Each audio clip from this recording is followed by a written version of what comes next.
Thank you for your interest in wanting to become a delegate to the 2016 Democratic National Convention. To be considered for this position, you have to be a registered Democrat in the state of California and be selected as one of 3 types of delegates: district-level delegate, at-large delegate, or PLEO delegate.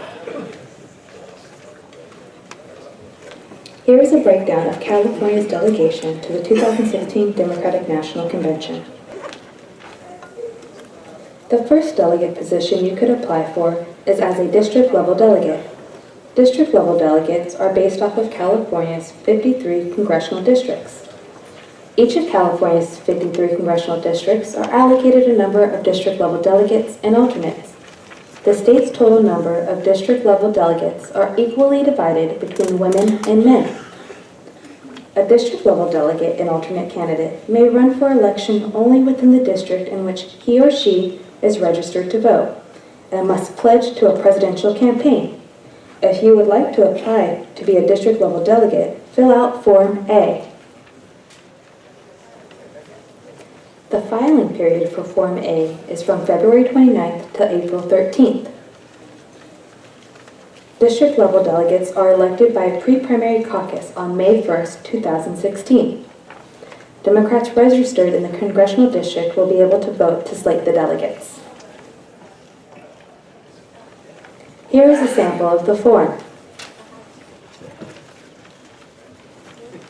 The next type of delegate position you can apply for is as an at-large delegate. At-large candidates are subject to approval by the presidential candidate they are pledged to and are allocated according to the statewide primary vote. If you would like to apply to be an at-large delegate, please fill out Form B. The filing period for Form B is from February 29th to June 9th. The selection of at-large delegates will be confirmed at the June 19th statewide delegation meeting. The last delegate position you could apply for is as a PLEO delegate. PLEO delegates are Democrats from one of the following categories: big city mayors and statewide elected officials, state legislative leaders and state legislators, other state, county, and local elected officials, and California Democratic Party leaders. If you would like to apply as a PLEO delegate, please fill out Form C. The filing period for Form C to be a PLEO delegate is from February 29th to June 9th. PLEO candidates are also subject to approval by the presidential candidate they are pledged to and are allocated according to the statewide primary vote. PLEO delegates are confirmed at the statewide delegation meeting on June 19, 2016. Here are California's affirmative action goals. To ensure broad representation, affirmative action goals have been set based on levels of key constituencies within the Democratic electorate. Once you are selected as a delegate, you are obligated to attend the 2016 Democratic National Convention. While there are no fees or dues required to become a delegate, there are costs associated with travel and accommodations for the National Convention. Here is an estimated cost of travel to Philadelphia. Please note that there is a 4-night stay requirement for the hotel at $650 a night. Here are some key dates to keep in mind when filing to be a delegate to the Democratic National Convention.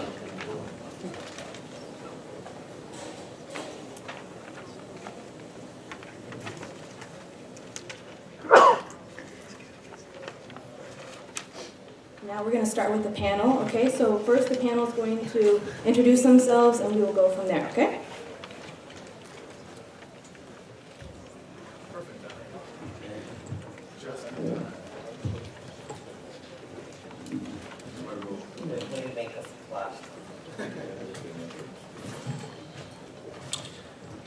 Hi, everybody.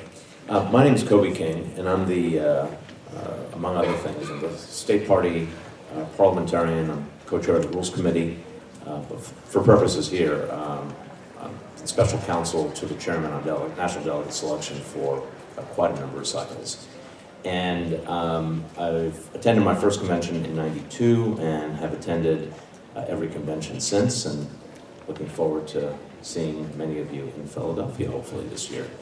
I'm not going to talk too much about how I got onto various delegations, but what I will do is after everyone kind of tells their little story, I probably am about as expert on the technical details of how the plan works as probably anybody in this room, so I'm more than happy to answer any questions. So with that, I will turn it over to the gentleman to my left.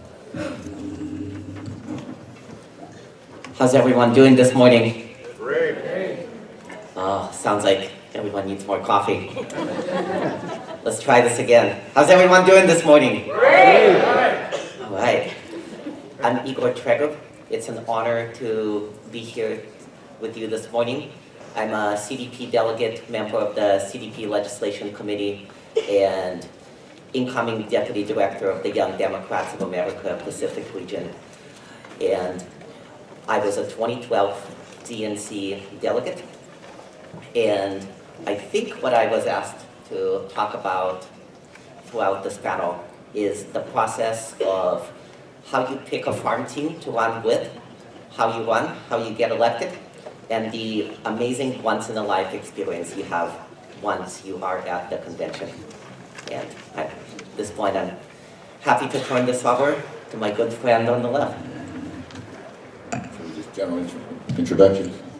Okay, my name is Reginald Byron Jones Sawyer Sr. I am the former Secretary of the California Democratic Caucus. I'm the former Chair of the African American Caucus, former Chair of the Disabilities Caucus, former Chair of the Chicano Latino Caucus, and I think I'm the only Assembly member. I'm an Assembly member of the 59th Assembly District, and I'm probably all right, so I'm here. And I'm probably the only person that's been both a grassroots caucus chair, and I'm the former chair of the California Legislative Black Caucus. So I think I'm the only person in history that's done it on both grassroots and elected side. And I've been a delegate for the past, I think I started with Clinton and moved my way up. And the last time, and I'll tell that story when we get there, I was a Hillary Clinton delegate when Barack Obama won. As an African American, that's a real interesting story. Hey folks, good morning. My name is Duraka Larimore Hall. I'm the current secretary of the California Democratic Party. I'm happy to be here with my predecessor, and I was a delegate to the last national convention.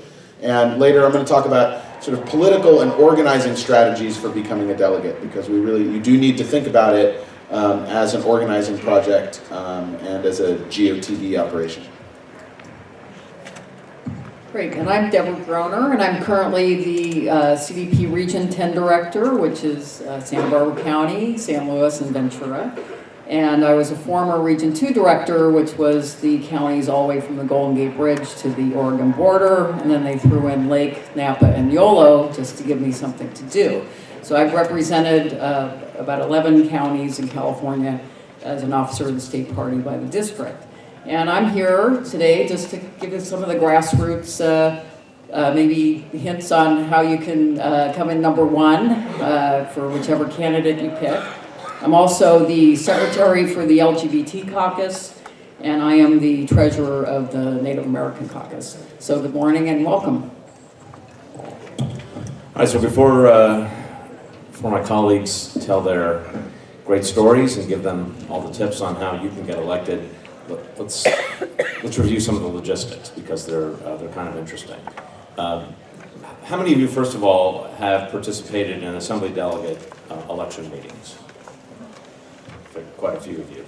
So you know that we've got a procedure that we've honed over the years on how to do those elections, and they get changed every couple of years to try to deal with some of the issues that we've had. Well, those procedures actually came out of the procedures that we've used for national delegate selection that we started back a long time ago. There are a number of things that make these elections, these caucus elections that are going to occur on March 1st, a little bit different. The ADEMs, of course, are run by the California Democratic Party.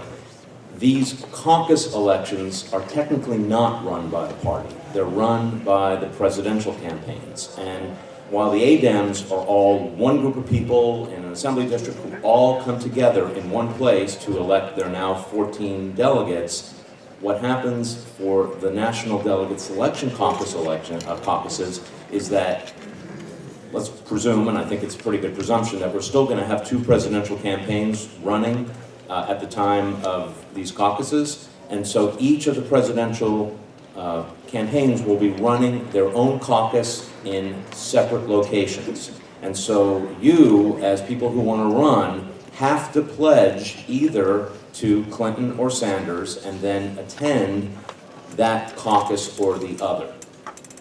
So then the question becomes, okay, you finish in your top whatever, who becomes the delegate? Well, that depends on what happens on primary day. And so what happens then is that if you look at the chart that's in the plan, different congressional districts get allocated different numbers of delegates. And so let's just take, let's take District 1, for instance. It gets 6 delegates, 3 males and 3 women. So that means that 6 delegates are up in CD1. So let's say, and we know this is, let's say that on primary day, Sanders gets 2/3 of the vote and Clinton gets 1/3 of the vote. In that district. In that district. So 2/3, 1/3. That means that Sanders would get 4 of the 6 delegates. Clinton would get 2. And the way you count it is you basically just, you start with the front runner, you count off the number of delegates that they're entitled to, and then you go to the next person who qualifies. And so out of the 6, Clinton would get 4. That would mean, Sanders would get 4. That would mean, in this case, because it's 6, it would be 2 females, two males for Sanders, just kind of knocking them off, and then 1 male and 1 female for Clinton. Now, let's say a different scenario in that CD. Let's say that Sanders got 10% of the vote and Clinton gets 90% of the vote. So how do we allocate them then? Well, first of all, there's a rule. It's called the 15% rule. And if you don't get 15% of the vote, you get 0. Well, in that example, it was 90% Clinton, 10% Sanders. So anyway, it gets even more complicated, obviously, as you start. If you have 5 delegates and someone gets 2/3 of the vote, where does that extra delegate get allocated to? All I'm really saying, because I'm not going to take questions at this point, all I'm saying at this point is that while the number of delegates in each CD varies, what really also then matters is how your candidate performs in that particular CD on election day. And then further, I'll just mention, in 2008, I was I ran as a, sometimes I wonder about admitting this in public, but I ran as a John Edwards delegate. And I didn't know that. I didn't know that. And so, as you remember, I was young. I was young. Young and passionate. I had a lot in common with John Edwards. Not that much. In any case, in my congressional district in the San Fernando Valley, there were a number of people who ran for delegate at the John Edwards caucus. It was not a super popular caucus, but in any case, myself, I was the leading male delegate, and someone else who will not be named because I don't want to embarrass her, was the leading female delegate. Now, as it turned out, on primary day, Edwards did well enough to be entitled to 1 delegate. And as it turned out, just because of the way the system worked, it happened to be a male delegate. So I finished first, this other person finished first, but I became the delegate because in my CD, Edwards' delegate happened to be a male delegate. Could have easily been a female delegate, in which case she would have been it. I guess all I'm saying is that to a certain extent, if you want to run, and these guys will talk about the mechanics of winning, it's not good enough necessarily to finish in the top 5 or top 6 or top 8. You really want to be at the top because assuming that your delegate is going to win at least one slot, you want to make sure you get that slot. And so just because you finish in the top 8 or the top 4 of women or the top 3 of men, that does not mean you're going to win, that you're going to become a delegate to the National Convention. You have to win a slot that your candidate is entitled to. So, make sense? All right, so I think that's enough of a little bit of an introduction to some of the mechanics. And turn it over to you, Barbara, who talk about, the rest of these people talk about how to win. Right. Thank you.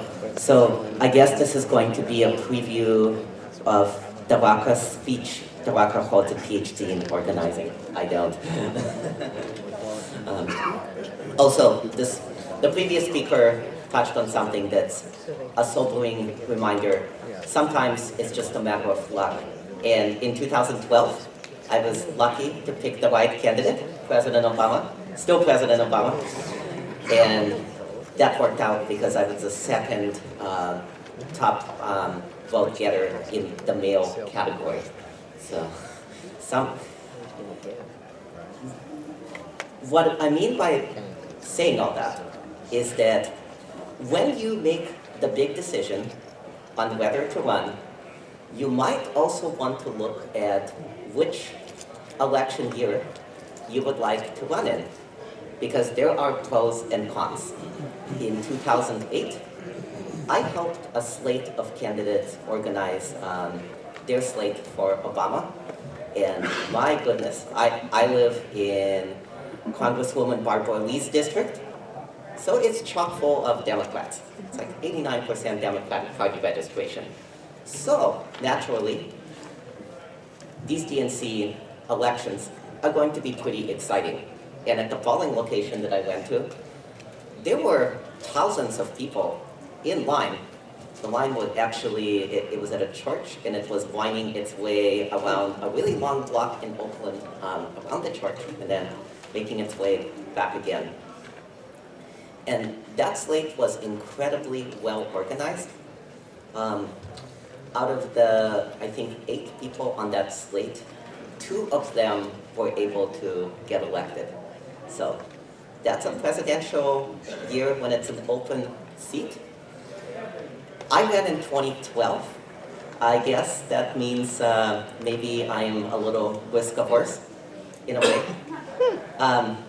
The biggest thing I was up against in 2012 is convincing people they need to show up and vote for us. So like, what's the point? Well, I mean, it's not an CADem election where you have a whole bunch of people and maybe the folks that you're running against for CADem delegate may have a different vision or a different party platform. We're all running for the same thing, ultimately to cast a vote for our candidate of choice. But on the other hand, 2012 was a much easier time to get elected, and the slate that I ran on, I think all but 2 people on our slate and all the male candidates that I ran with ended up getting elected. So it is slightly different.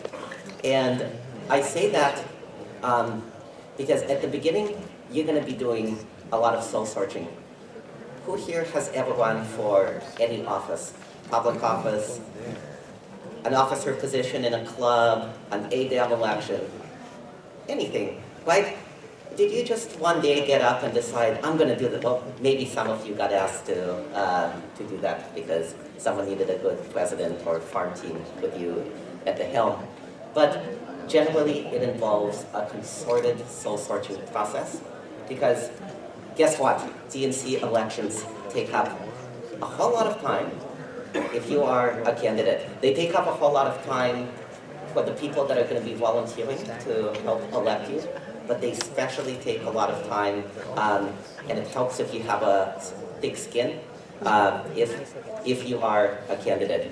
Now, the benefit, I think the benefits are multiple. First of all, unlike running for public office, for example, it's it's pretty short. You haven't, I mean, Alyssa showed the slide of when you sign up, and pretty much before summer even starts, you have an election, so you have a pretty definite beginning date and end date. And you kind of, if you have a couple of months on you, or really it's more like 4 to 6 weeks that you can devote to the effort, and you know you're gonna, if you're running to win, because you could also be running just to put up your platform or message out there, and there's nothing wrong with that either. If you're gonna be running to win, take into account that it's going to be a pretty punctuated 4 to 6 weeks. The second thing that I would recommend you do is pick a farm team.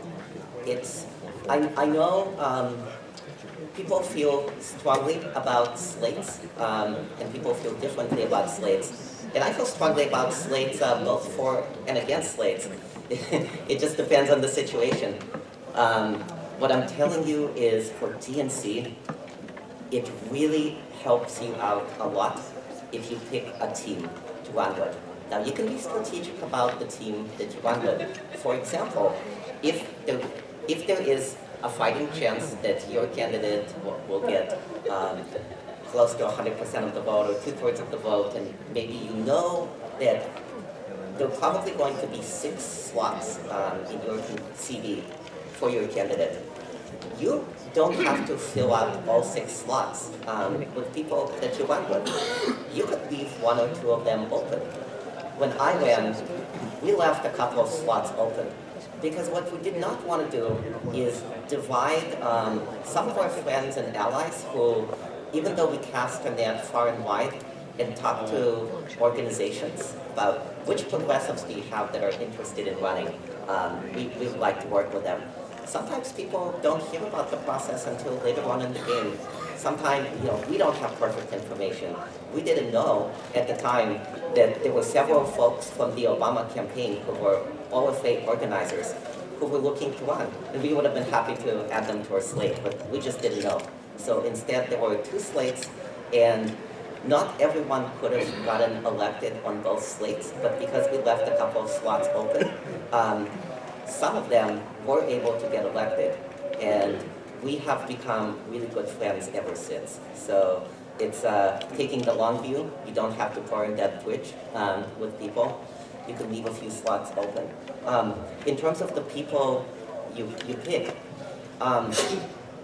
it really depends on the power dynamics in your particular congressional district.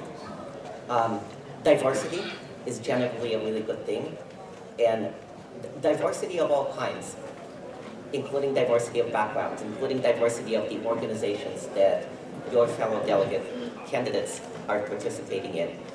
When I went out there to pick the best farm team of all time, I talked to labor unions, I talked to the environmental community, I talked to Democratic Party organizations, I talked to my central committee to see if anyone in our district was interested in running. We even reached out to Congresswoman Barbara Lee's people. Is there anyone that you would really like to see run for this? Then there's a really punctuated 4 to 6 weeks. And just like any organizing, there is no substitute for that personal phone call. If you can't get a live person on the phone, you can text them, maybe they will respond. Social media, I would say, let folks know on social media that you're running. We also had a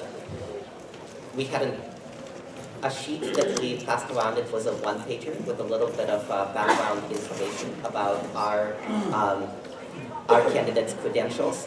And we also mailed it out. So each of us had mailing lists, and we sent it out. And we kind of inundated people with information. Save the date from April 25th or whatever the heck it was in 2012. For 2 hours, you're going to be able to come in and elect us.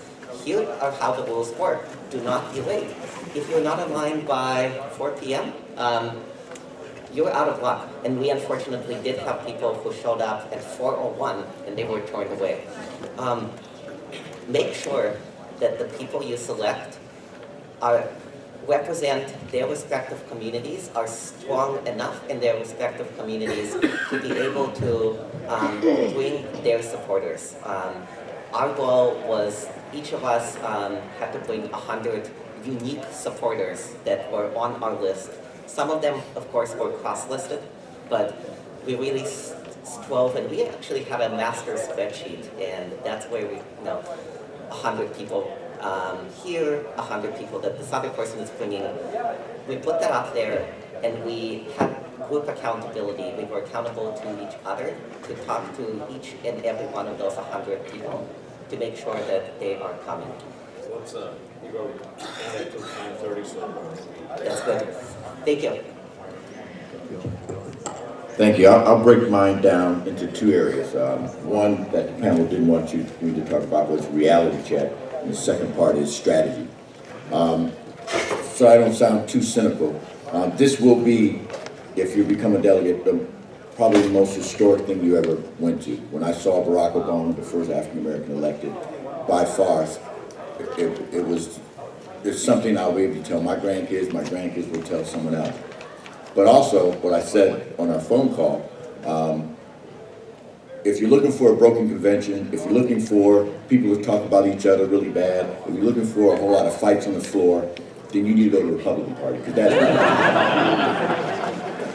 for the most part, we are props.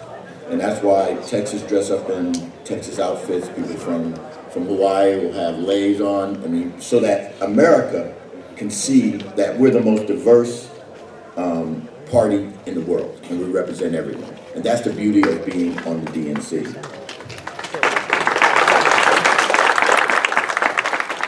And then the last thing on reality, it is really $4,100 or more. Let me try it again. It is really $4,100 or more to do this. And even though you may get 100 people to come and vote for you, anybody that's ever run for office, it's much harder to try to get $41 from the 100 people to help finance your way there. And so, yes, do the strategy, but also make sure you can actually afford to get there. That is so important, because I've been with candidates that they've been up to the last day and they didn't have the money. They got there and it was sleeping on people's couches, and just a real horror story. So really think it through about the cost of it, making sure that you can afford it. Now, strategy. Now, I'm from the GOTV, get out the vote ideology. All the others are going to talk to you about it, but as someone that's run for office, at the end of the day, there's a day where you vote. You can have 100,000 people that can stand in line on the day before the election and the day after the election, and you will lose that election.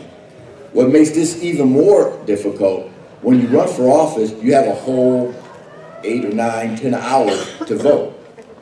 This is condensed down to about 2 hours. You got to get your votes in a 2-hour period of time. And if you don't think that's difficult, it is extremely difficult.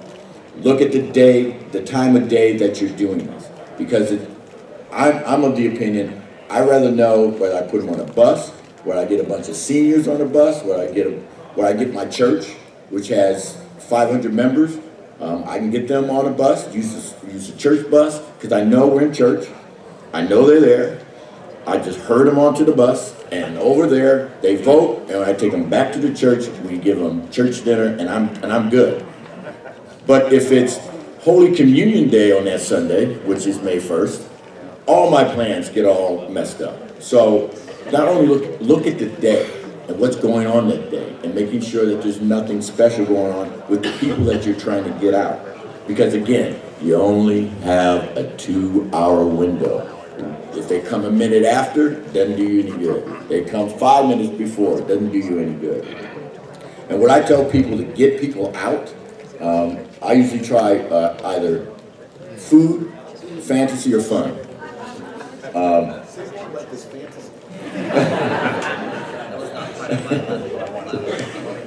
Well, you could say, Barack Obama's going to be there, and you have this cardboard cutout of Barack Obama. You're not necessarily lying. Or Bernie Sanders may show up. But whatever you do, the elected official is going to be there. Whatever you do to provide some kind of stimulus to get people to want to come, do it. In other words, make it fun. You know, whether you serve hot dogs, you know, this is one thing you can do where you can actually bribe people. I don't know to say that. You can actually bribe people. It's not illegal. So you can have a fish fry, you can have a barbecue, you can do all of that if that will get people to show up in that 2-hour span of time to vote for you. The other thing is, whatever number of people you have on your list, and you're looking at it, and let's say you have 100, cut it in half. Because you really only have 50 that are committed to go there. And then cut that in half to 25 because doctor's appointment, headache, the Super Bowl's on, or something's going on, and all of a sudden you can lose that many. So be very, very conservative about how many people are going to show up. Because for me, I don't want to totally depend on slates. I want to see if I can get my delta number that I think I'm going to win in the room as best as possible. Otherwise, even if you're on a slate, if you're the last one, you're bringing up the rear, and you bring goose egg, you bring the whole slate down. So whether you're on a slate, not on a slate, you got to take care of what you're going to do. And if the whole slate falls apart, guess what? Your 100 votes might actually get you there. And then on affirmative action, I think I mentioned earlier about I was a Hillary delegate, so probably the lone African American in California for Hillary Clinton, the first time that Barack Obama ran. But that was a strategy. One, we have affirmative action criteria. And so even if I didn't get on, I knew the Hillary people probably didn't know a whole lot of African Americans, and I had a very good chance of getting on at large. And since I was a party leader, I also had a very good chance to get on as a pleo. And the reason I said that is because I remember the year before that, 4 years before that, there was a young lady, member of New Frontier Democratic Club, the oldest and largest African American Democratic Club in Los Angeles, that worked on one of the campaigns, and she worked her butt off for her candidate. That candidate won, had a whole bunch of delegates, and then when it came to the at-large, they started looking around, and that person got pulled on. But the thing is, she had run for a delegate, which gave her name recognition and notoriety. And so when it came down, she had also applied for at-large. So when they were looking for someone, and they were down to their last female, had to be minority, they looked, and who was in the campaign office? That person. And so you do have a responsibility to your candidate too. I've seen some people like OFA, I think are known for being able to get people out for Obama. So they were able to goose up some of those delegate numbers so they were able to get on. And so you still have a responsibility to try to get your candidate elected in your congressional district. And if you overwhelmingly can get those numbers up, make sure you can. Your neighbors, or you're doing your own campaigning. If you can make a significant impact on that, that will also help you get there. And so I wish you luck, but and I'm going to shut up because we got other people. But I want to make sure that you understand the reality of what's going on and how important it is on that day. This is the most strategic get out the vote campaign you can ever participate in it. And if you don't get it right, you don't get a second bite at the apple. It's done. It's over. Thank you.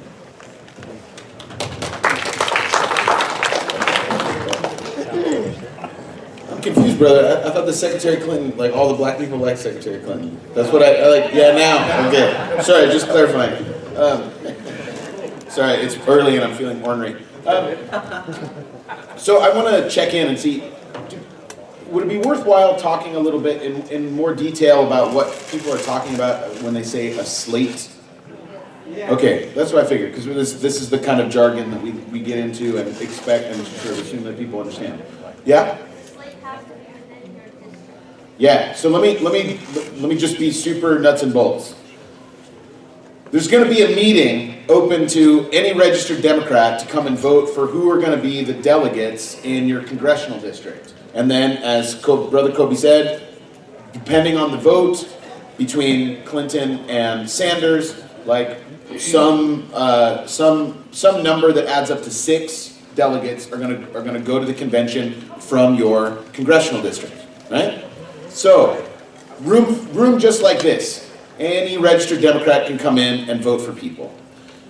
Like any election, just like what the Democratic Party does, as like how we work as an organization, you can maximize the number of people who will vote for you if you make a team. If you get on a team. If all of us here make a deal with one another, Reggie's going to bring his friends, Deborah's going to bring her friends, I'm going to bring my friends are going to vote for Reggie, my friends are going to vote for Deborah, her friends are going to vote for me, etc. Then we maximize the votes for us. People that don't know you, people who have no idea who you are, will come to this meeting and vote for you because their friend, who's part of your team, told them, vote for all of us that are on this list, right? This is how I'm getting to go. This is how you go from a war of all against all to a strategy to maximize the number of people that are voting for you beyond your own voter base and your own peer group and network. Does that make sense? No. It's hugely effective, right? It's the same reason when we go out and talk to voters and we say, look, you don't know this person, this woman who's running for water board. You have no idea who this is, but she's the Democrat. She's part of this team. You're going to vote for her just like you're going to vote for Hillary Clinton, or you're going to vote for Jerry Brown, or other people you do know. We're all running as part of a team. This is a slate. And it's my experience is that, so I ran for delegate twice. I ran in 2004.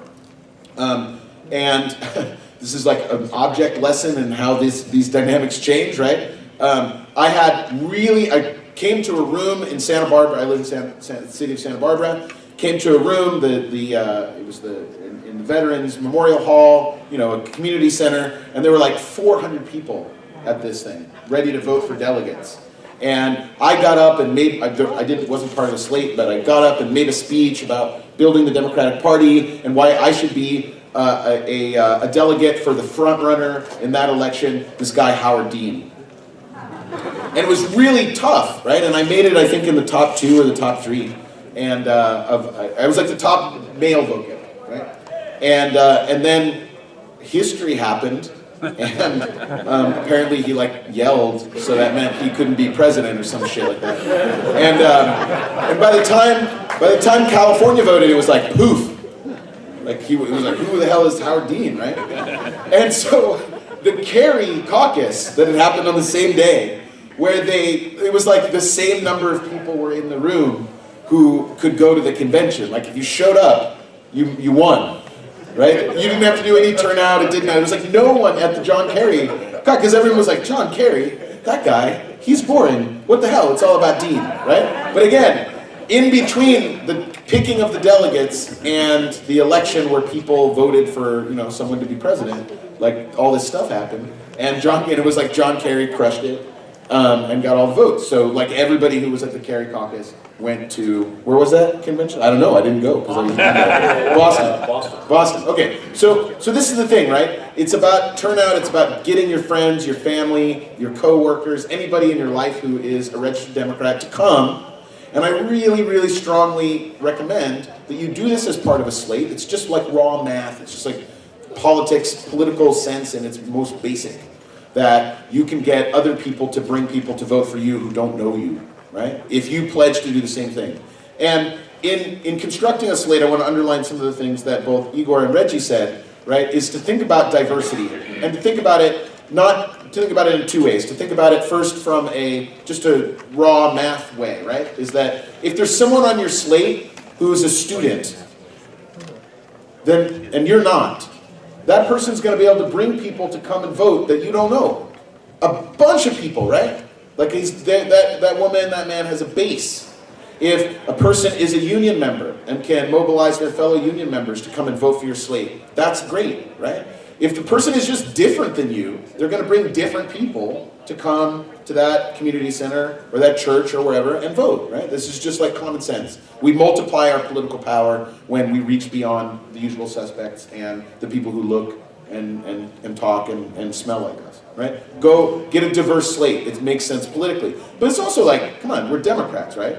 And like, how are you gonna, I mean, I really hope you feel like shit. I hope you feel horrible if you mobilized a slate of like all upper class white folks to like be the delegation from your district and shut everybody else out from being a part of making history, right? Where either we're, you know, nominating a Jewish socialist from Vermont or the first woman candidate in a major party. Like so either way, this is going to be like a really exciting thing and a wonderful thing to be in the room for. Don't shut out people who are different than you just because you can. Make a diverse slate, both because it's smart politics, but also because like that's the right thing to do as progressives and as Democrats. And maybe you're going to help somebody who doesn't have a big peer group, who doesn't have a bunch of, who isn't already a party leader with a big network, but really wants to be part of it. The last thing that I want to add is that this is incredibly good practice, right? It's incredibly good practice for party building. Because there's so many things in our party, and the thing that I just love about the California Democratic Party in particular that's different than other state parties is that we have so many structures that are really open and small d democratic and flat. And you know that you can become a delegate to this convention by turning out regular folks to a meeting. You know that you can build power for your club by doing that, etc. This is incredibly good practice for having your own GOTV, your own operation to turn people out to vote at a push of a button, right? So you get 50 people or 100 people to pledge to vote for you and come to that church whenever it is in May. But that's your base that you can reanimate, right? To make sure that you turn people out for a city council meeting where they're discussing a living wage ordinance, right?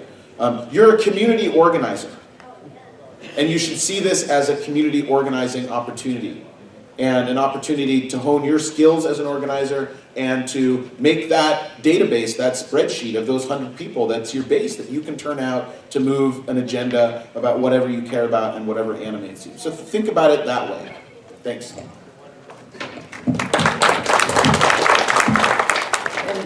I'm going to try to say something that nobody else has said before, and that's going to be difficult. But first of all, I thank the party and Kobe King for allowing me to be one of the panelists today. So Duraka and I both live in Congressional District 24. Based on my lapel pin and Duraka's sticker, we're not supporting the same candidate. So we're not going to be running against each other at the caucus. So I can't pick Duraka as my opposite gender partner to run with.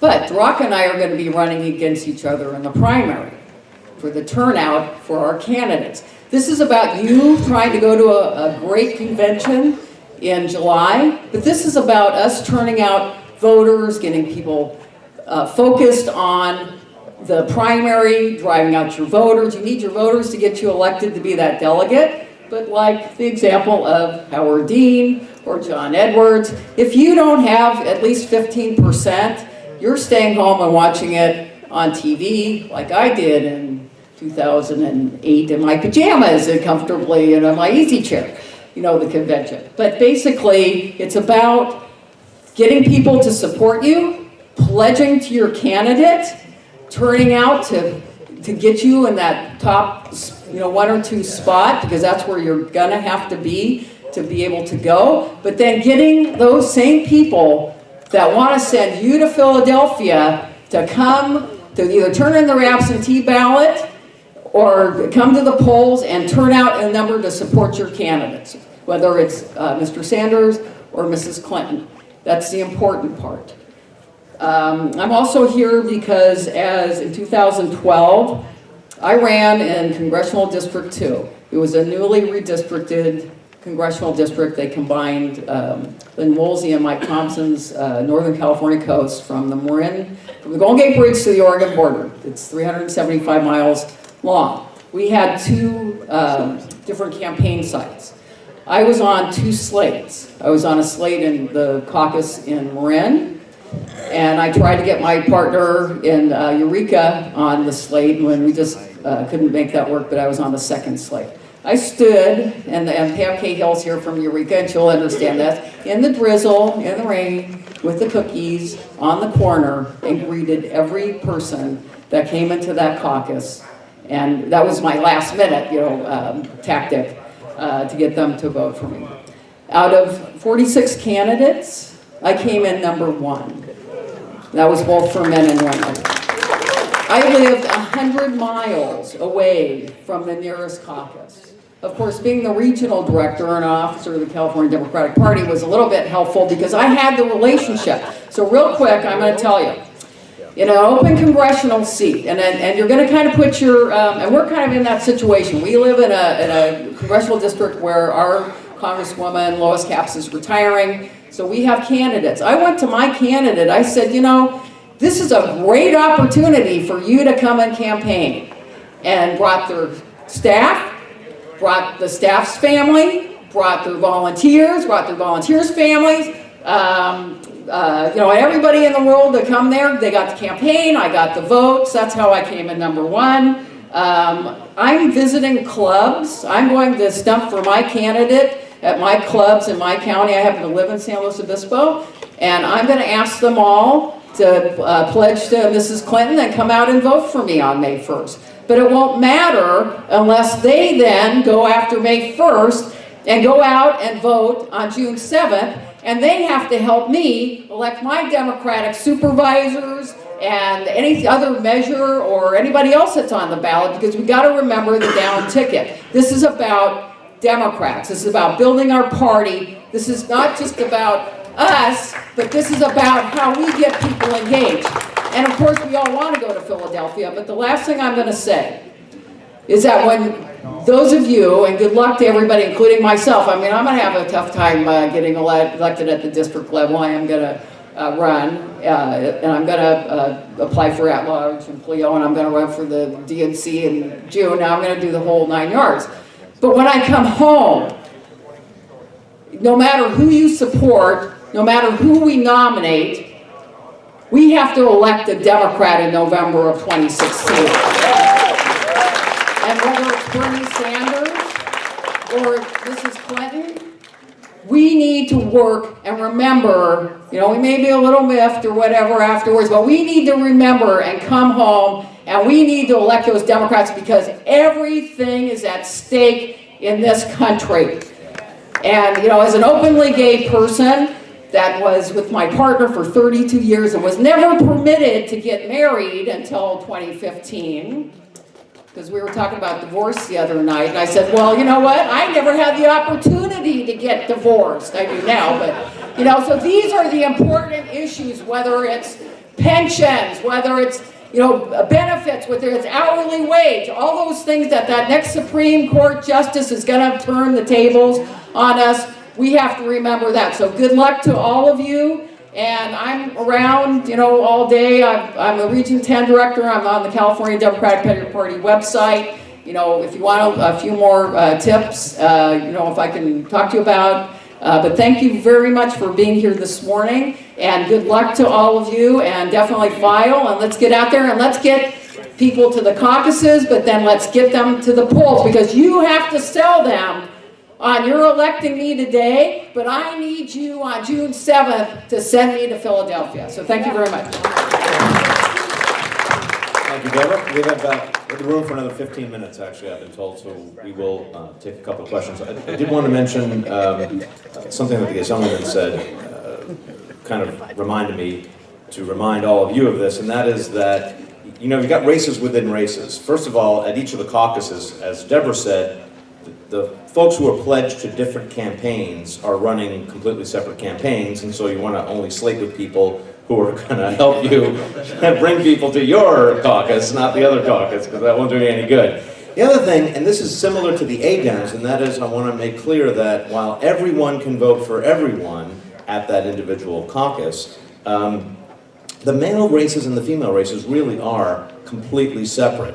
So you're running for a set of male slots and a set of female slots, and you know, the top finishing, I mean, it's conceivable, just like in the ADEMs, the top finishing male could get 15 votes and the top finishing female female candidate could get 100 votes, and if that slot happens to be a male delegate, that person, that man who got 15 votes becomes the delegate. That's just the way the system works. So they really are separate. And the other thing is, remember that you can't vote at more than one caucus. So you're committing, you're pledging to that candidate when you show up at that caucus. So that's one of the other little technicalities of this. All right, let's take a couple of questions. This gentleman I know has been trying to ask a question since the beginning. So yes, sir.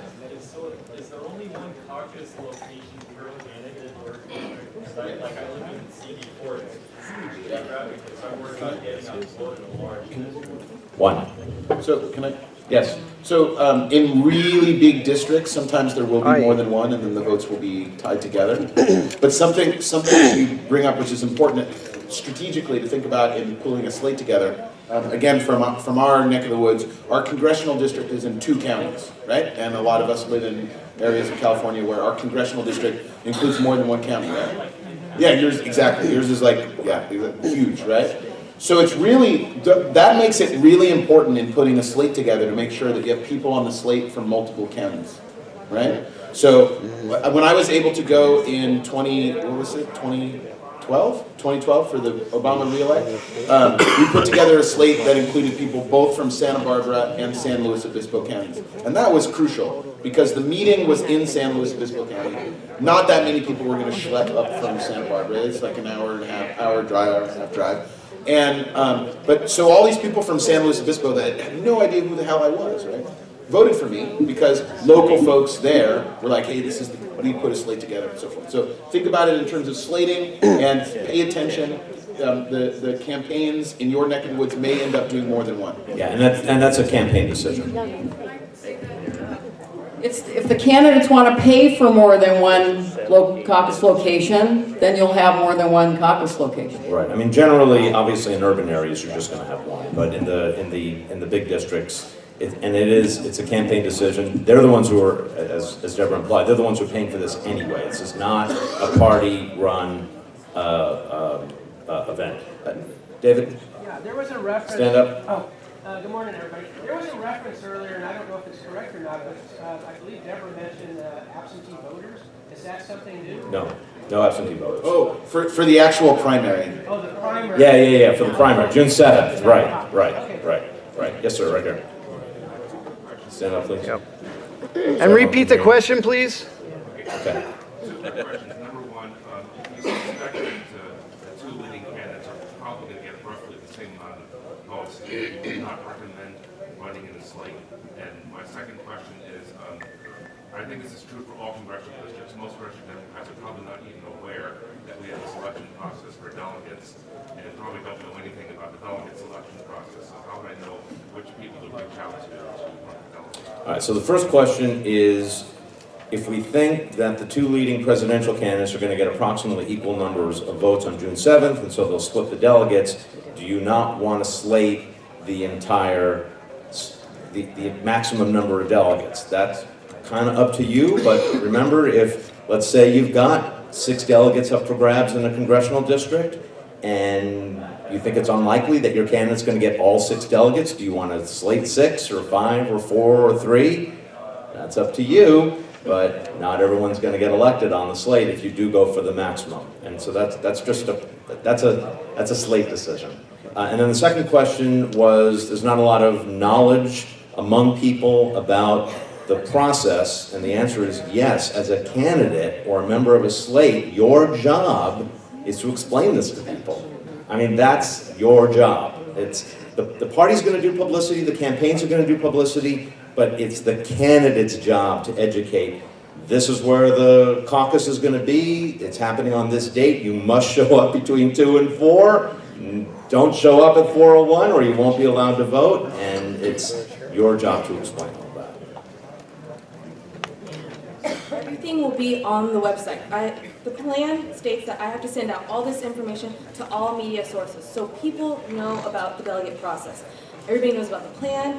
You can find the plan on our website. All the rules are in the plan. Any other information is in the plan. You have to get that out to your people to come vote for you, okay? There are directions. As soon as I find out from the candidates where caucus meetings will be, it will get put on our website at the CADem/Philly 2016. If you have any other questions about that, you guys can just email me and I will help, okay?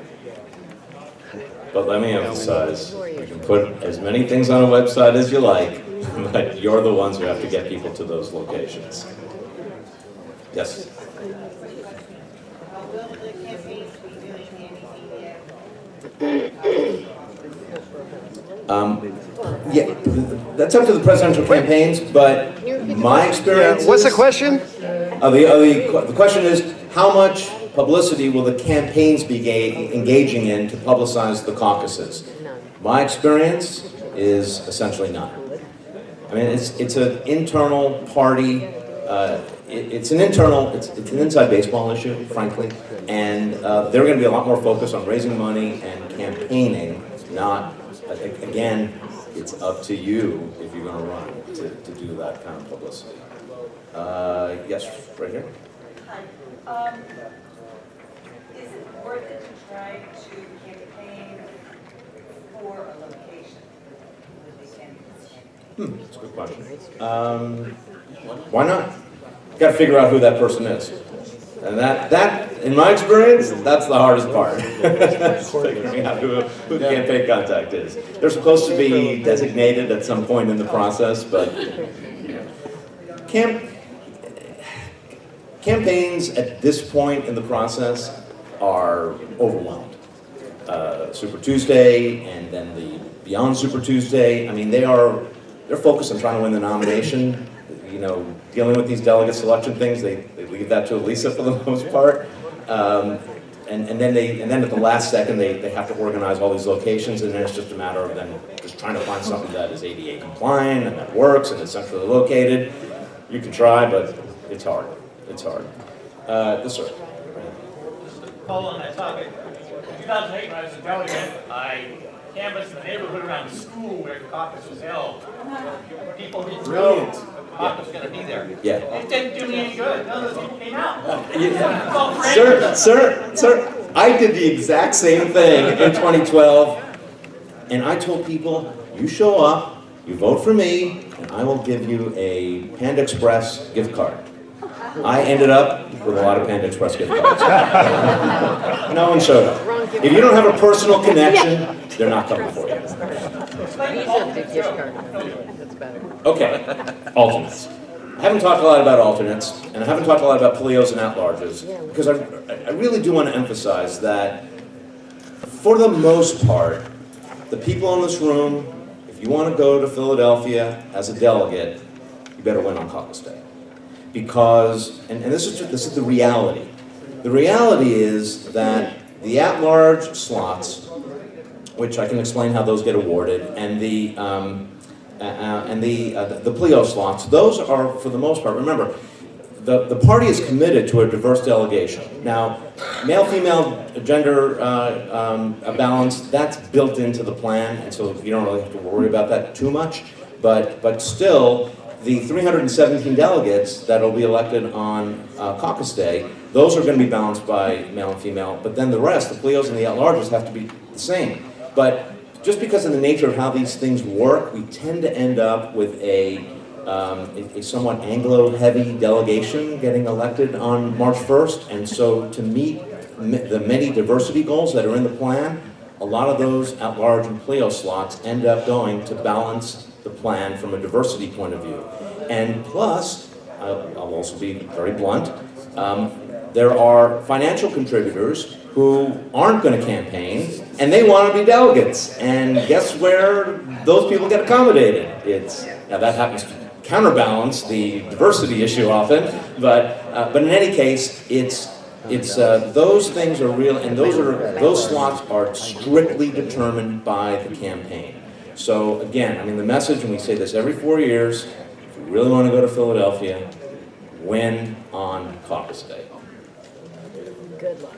Or, that's right, if you're a Native American, disabled, veteran, gay person, you have a better slot, you have a better shot, there's no doubt about that. Yes, sir. Absolutely. No. Yeah. Separate Now three of caucuses them. for each candidate, or is it one master caucus? No, there's separate. So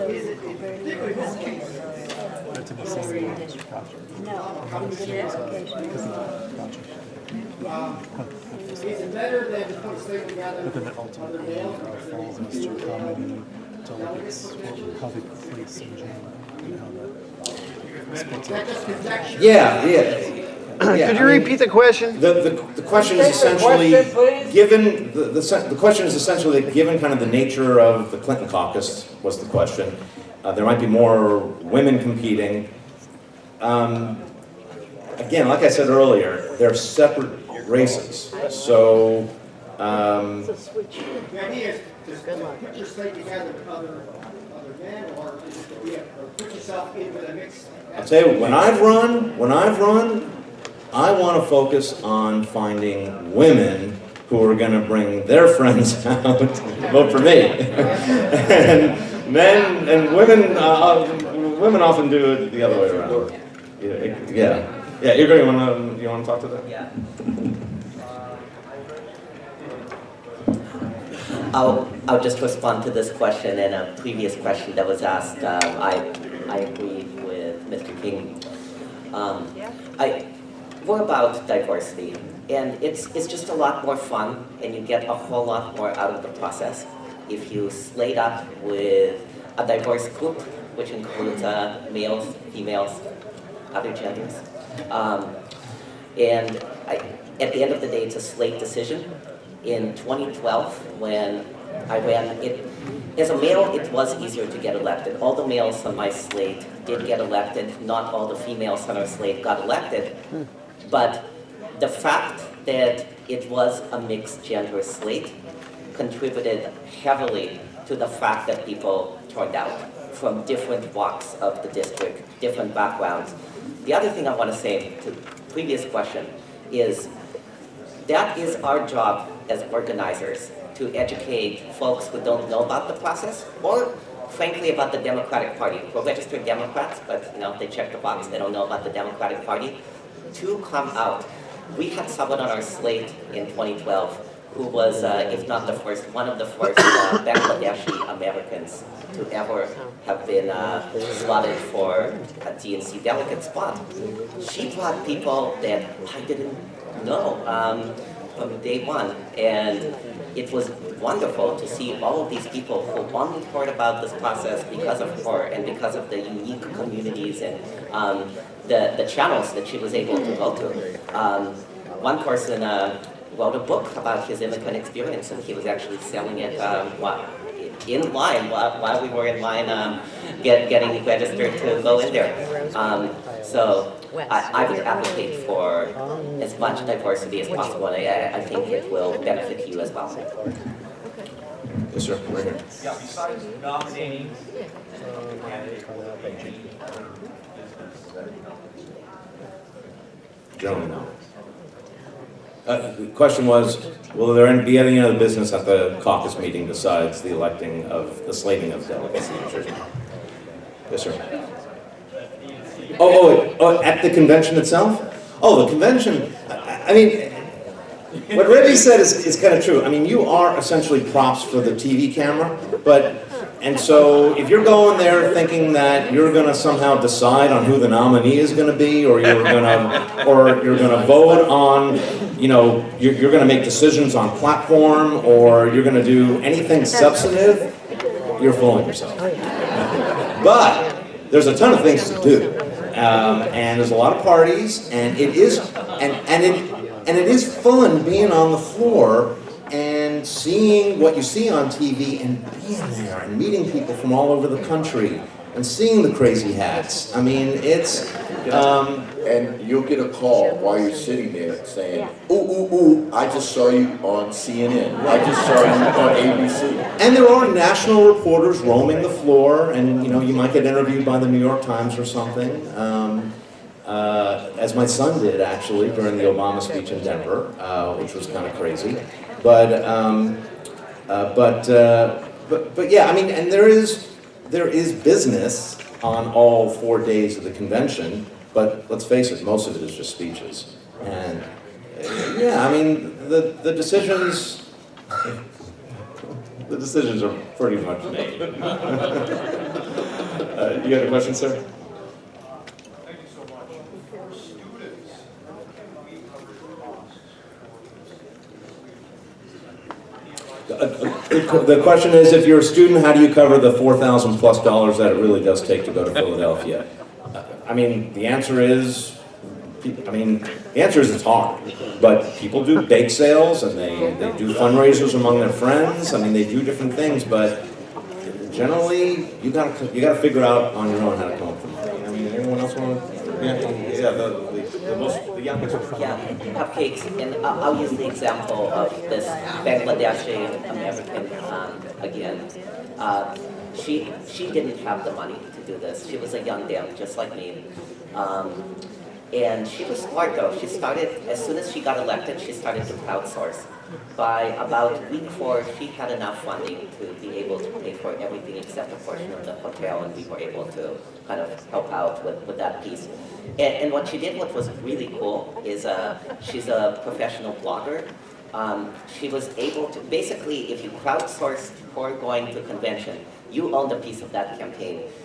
You would go on her blog, she would cover what she was doing, she was sitting on panels, she was live streaming the things that she was doing back to her community who helped elect her or financed a portion of her being able to be there.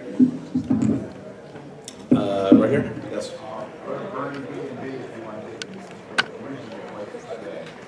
Yeah, I mean, that's the other thing. What's the question?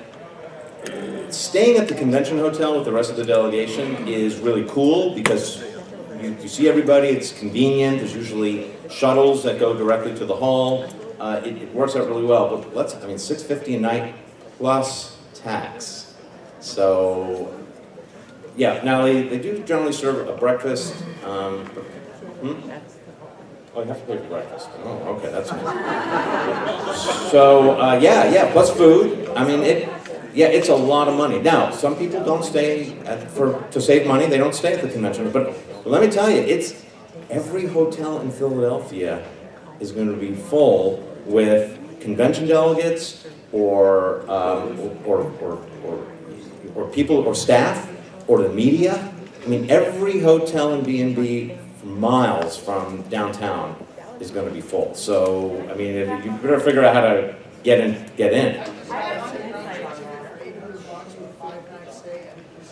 All right. Great. Start planning now. I hope you win. What you have to realize if you're going to be in an Airbnb or something outside that in Charlotte, they virtually shut the city the center of the down. city down. You couldn't even get it was like if martial law was going to happen, that was the example in this country because you're going to have to realize that the streets are shut down. And it's going to be difficult. So you're going to have to figure out how long it's going to take you to get from that whatever hotel you're in downtown Charlotte, those of us who were there, they had chain link fence around the center of the city that extended out for maybe 10 blocks from the main hall. And yeah, it was pretty crazy. Good, and bring comfortable shoes. You're going to do a lot of walking. Back here. Last question. Yes. Stand up, please.